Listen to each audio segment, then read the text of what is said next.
बिस्मिल्लाहिर्रहमानिर्रहीम। नाज़रीन, आज खैबर पख्तूनख्वा के गवर्नेंस पे बात करेंगे और ये बात हम अपनी नहीं करेंगे बल्कि सूबाई असम्बली के मेंबरान की बात करेंगे और उन सूबाई असम्बली के मेंबरान की बात करेंगे जिनका ताल्लुक अपोजिशन से नहीं है बल्कि हुकूमत से है और हुकूमती अरकान ने सूबाई हुकूमत के गवर्नेंस पर सवालात उठा दिए। फिर साथ साथ हम हेल्थ के शोबे में जो बेकायदगियाँ सामने आ रही है, जो इल्ज़ामात लगाए जा रहे हैं, जो करप्शन की बातें हो रही है, उन पर हम आज बात करेंगे। तो सबसे पहले हम गवर्नेंस की बात करेंगे और गवर्नेंस के हवाले से जिस तरह के हमने पहले अर्ज़ किया कि हम अपनी बात नहीं करेंगे, बल्कि सूबाई असम्बली के उन मेंबरान की बात करेंगे जिनका ताल्लुक हुकूमत से है, जिनका ताल्लुक हुक्मरान जमात से है, जो तहरीक इंसाफ के साथ ताल्लुक़ रखते हैं। और ये पहली दफ़ा नहीं हुआ। इससे क़बल जब सूबाई हुकूमत ने बजट पेश किया तो बजट पर तकारीर करते हुए और बजट पर इज़हार ख़याल करते हुए हुकूमती अरकान ने, जिनमें इदरीस खटक शामिल थे, जिनमें सैयद कासिम अली शाह शामिल थे और इसी तरह और भी कई लोग शामिल थे, और फिर साबिक़ वज़ीर आला अली अमीन गंडापुर ने जो बातें की थी, वो तो बजट सेशन में वो बातें हुई थी। लेकिन अब हालिया दिनों में जो बातें सामने आई है पोस्टिंग ट्रांसफ़र्स के हवाले से, डिप्टी कमिश्नर्स के रवैयों के हवाले से जो गिले शिकवे सामने आए हैं, और ये बताया जा रहा है कि डिप्टी कमिश्नर्स वो अरकान सूबाई असम्बली को ख़ातिर में नहीं लाते। फिर एक और अहम बात जो इंतहाई तवज्जो तलब है और हैरानकुन भी है कि सूबाई काबीना के एक रुकन वज़ीर आला खैबर पख्तूनख्वा के मुआविन ख़ुसूसी उस्मान बेटनी ने जो बातें की है सूबाई असम्बली के फ्लोर पर, और स्पीकर से दरख्वास्त की है कि वो इस हवाले से अपना किरदार अदा करे। उस्मान बेटनी ने जो अपने जिनका ताल्लुक टांग से है और वो सूबाई वज़ीर आला के मुआविन ख़ुसूसी है, यानी काबीना के रुकन है, उन्होंने अपने ज़िले में ग्रेड 19 के पोस्ट पर 18 के बंदे की तैनाती की बात की। फिर हाई कोर्ट ने उस तैनाती को रोक दिया और अब उनका कहना है कि उसी मनसब पर, उसी पोस्ट पर एक ग्रेड 17 के ऑफिसर को लाया गया है। उन्होंने गिला किया, उन्होंने शिकवा किया और फिर इसके साथ साथ उन्होंने और भी कई बातें उठाई सूबाई असम्बली के फ्लोर पर, जिस पर आगे गुफ्तगू करते हुए तहरीक इंसाफ ही के रुकन सूबाई असम्बली और साबिक़ स्पीकर सूबाई असम्बली मुश्ताक अहमद गनी ने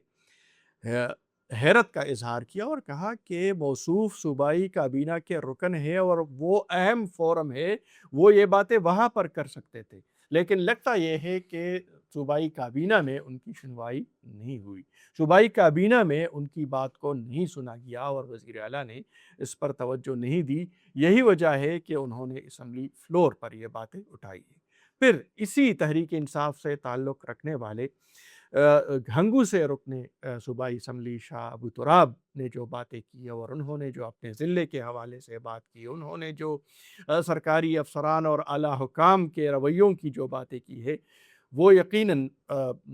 सूबाई हुकूमत के और इस वक्त खैबर पख्तूनख्वा के गवर्नेंस के हवाले से जो सवालात वक्तन फ़वक्तन उठाए जाते हैं और जो बातें की जाती है, उसकी तस्दीक करती है। तो खैबर पख्तूनख्वा में फिर पोस्टिंग ट्रांसफ़र के हवाले से तसलसल के साथ बातें हो रही है। मुख्तलिफ़ दीगर अज़ला में फिर एंटी करप्शन में जो एक रसाकशी की बात की जा रही है कि एंटी करप्शन में भी एक आला मनसब पर मनपसंद शख्सियत लाने के हवाले से रसाकशी जारी है। इस तमाम सूरत हाल में सूबाई हुकूमत कहाँ है, सूबे के चीफ़ एग्ज़ीक्युटिव कहाँ हैं, और सूबाई हुकूमत की के जो ज़िम्मेदारान हैं या जो वज़ीर आला साहब हैं या जो काबीना के अरकान हैं, वो कहाँ पर खड़े हैं और वो इस सूरत हाल को किस नज़र से देखते हैं। हमने पहले भी इस हवाले से अर्ज़ किया था कि बनू से जो ताल्लुक़ रखने वाले रुकन सूबाई असम्बली है पख्तूनयार, उन्होंने जो अपने ज़िले के सूरत हाल जो बताई है और उन्होंने जो शिकवे किए थे वो भी रिकॉर्ड का हिस्सा है। तो ये तमाम तर सूरत हाल जो अगर सूबाई असम्बली के अरकान इतने बेबस है तो आम आदमी की क्या हालत होगी। پھر ناظرین، جب ہم ہیلتھ کے شعبے کے اور صحت کے شعبے کی جو بات کرتے ہیں تو اس کے حوالے سے بھی تشویشناک خبریں سامنے آ رہی ہے۔ اگرچہ وہ اس وقت تحریک انصاف کے قائدین کے بقول اب پارٹی کا حصہ نہیں ہے، لیکن بہرحال شیر افضل مروت کا تعلق اس حد تک تحریک انصاف کے ساتھ ہے کہ وہ انہی کے ٹکٹ پر وہ اور انہی کی حمایت سے رکن قومی اسمبلی بنے ہیں، اور انہوں نے بڑے تڑلے کے ساتھ بات کی ہے کہ پورے خیبر پختونخوا کے لیے جو ہسپتالوں کے لیے بجٹ ہے وہ 61 ارب ہے، اور صرف جو امتیازی ہسپتال ہیں 10 ہسپتال، اس کے لیے 75 ارب روپے کا فنڈ مختص کیا گیا ہے۔ لیکن دوسری جانب ان ہسپتالوں کی حالت کیا ہے؟ پشاور کے جو 3 تدریسی ہسپتال ہے، جن میں لیڈی ریڈنگ ہسپتال ہے، جن میں خیبر ٹیچنگ ہسپتال ہے، جن میں حیات آباد میڈیکل کمپلیکس ہے، اس کے حوالے سے جو تشویشناک خبریں سامنے آ رہی ہے۔ مردان کے حوالے سے ہم نے یہاں پر بات بھی کی تھی، اور مردان کے لوگوں کے جو شکوے تھے کہ مردان میڈیکل کمپلیکس کی جو حالت ہے یا ڈسٹرکٹ ہیڈ کوارٹر ہسپتال کی جو حالت ہے، پھر اسی طرح پشاور ہی میں جو ایک سرکاری ہسپتال ہے خواتین کے لیے، وہاں کی جو صورتحال ہے وہ بھی تشویشناک ہے۔ لیکن حیات آباد میڈیکل کمپلیکس کے حوالے سے جو خبریں ہیں، وہاں پر کرپشن کی باتیں ہو رہی ہے، وہاں پر جو فائنانس ڈائریکٹر اور سپلائی چین ڈائریکٹر اور اسی طرح دیگر اہم عہدوں پر جو تعیناتیوں کے حوالے سے ہسپتال کے جو ہاسپٹل ڈائریکٹر ہے، انہوں نے ایک خط بھی لکھا ہے سیکرٹری ہیلتھ کو۔ پھر اس سے پہلے ینگ ڈاکٹرز فورم نے یہ ایشو اٹھایا تھا، اور انہوں نے باقاعدہ پریس کانفرنس کی تھی، اور انہوں نے وزیر اعلیٰ کے سامنے بھی وہ دستاویزات پیش کی تھی، اور وزیر اعلیٰ سہیل افریدی صاحب نے اس حوالے سے ایک انکوائری کا بھی کہہ دیا تھا، لیکن اس انکوائری کا کوئی پتہ نہیں چلا۔ یہ بتایا جا رہا ہے کہ جو بورڈ آف گورنرز کے چیئرمین ہے، بورڈ آف گورنرز کے جو چیئرمین ہے، وہ اپنے من پسند افراد کو حیات آباد میڈیکل کمپلیکس میں اہم مناصب پر اور اہم عہدوں پر بھرتی کرا رہا ہے۔ لیکن اس کے بعد جب ہاسپٹل ڈائریکٹر ڈاکٹر گلزار نے اس حوالے سے ایک تفصیلی خط لکھا سیکرٹری محکمہ صحت کو، اور انہوں نے اس حوالے سے اپنے خیالات کا اظہار کیا، تو بورڈ آف گورنرز نے اپنا ایک ہنگامی اجلاس منعقد کیا، اور اس اجلاس میں ڈاکٹر گلزار پر کرپشن اور بدعنوانی کے اور بے قاعدگیوں کے الزامات عائد کرتے ہوئے انہیں اپنے منصب سے ہٹانے کا فیصلہ کیا، اور ایک اور ڈاکٹر صاحب کو یہ منصب دے دیا۔ پھر بات ہائی کورٹ پہنچ گئی، اور اب پشاور ہائی کورٹ نے اس حوالے سے ایک اسٹے آرڈر دے دیا ہے، اور ڈاکٹر گلزار جو ہے وہ عدالت کے ذریعے خود کو بحال کرا چکے ہیں۔ پھر حیات آباد میڈیکل کمپلیکس ہی کے وہاں کی ایک نرس نے جو پشاور پریس کلب میں پریس کانفرنس کی ہے، اور انہوں نے ہراسمنٹ کا الزام بھی لگایا ہے، انہوں نے کرپشن کا بھی الزام لگایا ہے، اور انہوں نے کچھ ڈاکٹروں کے نام